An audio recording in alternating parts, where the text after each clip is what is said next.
Éliane arrive à sa maison à Seignon. Elle décide de vérifier Jean-Baptiste et le bébé. Comme elle entre dans la pièce, elle voit Jean-Baptiste mort dans son lit avec le bébé à côté de lui en pleurant.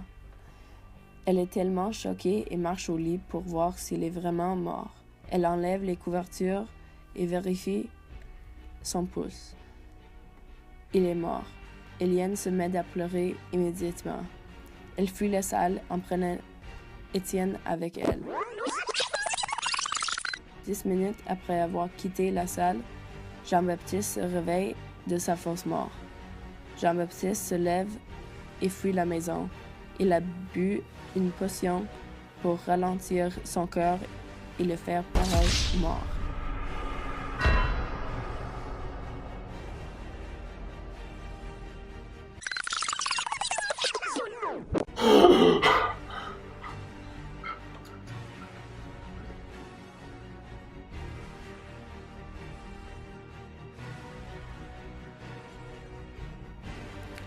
Jean-Baptiste veut trouver Camille.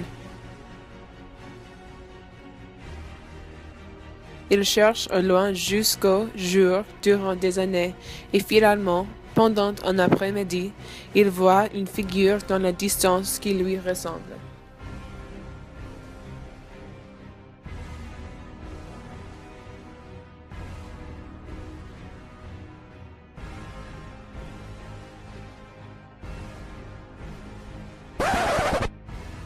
Mais ce n'est pas elle.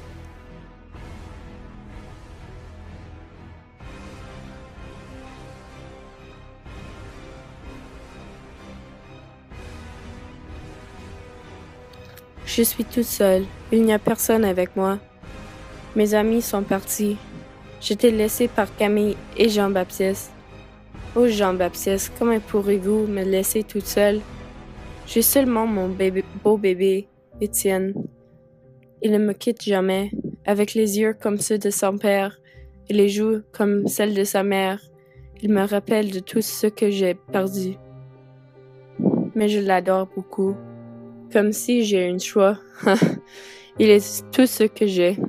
Tous les jours, je pense que de voir Camille en prison. Mon Dieu, je souhaite de ne pas avoir laissé la partir. Si seulement je pouvais juste voir mon fils une autre fois.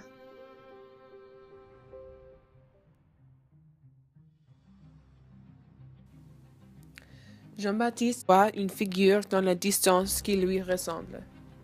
Il crie le nom de Camille et à sa grande surprise, la figure dans la distance commence à courir vers lui et hurlant Jean-Baptiste. Les deux amants se réunissent joyeusement. Ils parlent de leur vie depuis que Camille a été jetée en prison. Camille dit à Jean-Baptiste qu'elle a réalisé que le communisme, c'est la seule façon dont le Vietnam et des autres pays peuvent combattre pour la liberté. Jean-Baptiste est sceptique du communisme et comment ça va aider les personnes, mais il reste silencieux parce qu'il est trop excité qu'il a trouvé Camille. Jean-Baptiste et Camille sont tombés amoureux encore. Leur amour était relancé et ils ont découvert combien ils se manquent l'un l'autre. Ils ont décidé d'aller en Suisse pour une conférence sur le communisme, mais leur bonheur n'a pas supporté.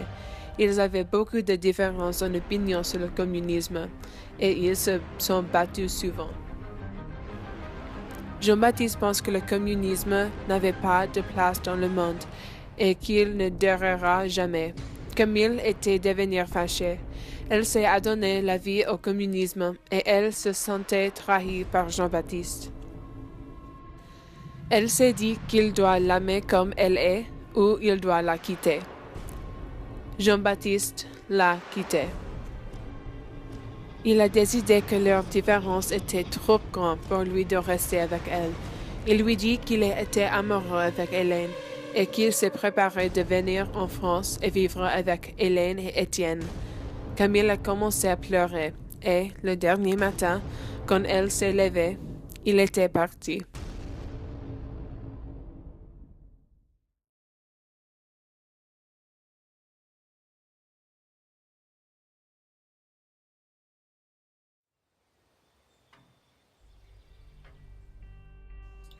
Jean-Baptiste arrive en France et décide d'aller à la maison d'Éliane. Quand Éliane voit Jean-Baptiste, elle est choquée de voir qu'il est encore vivant.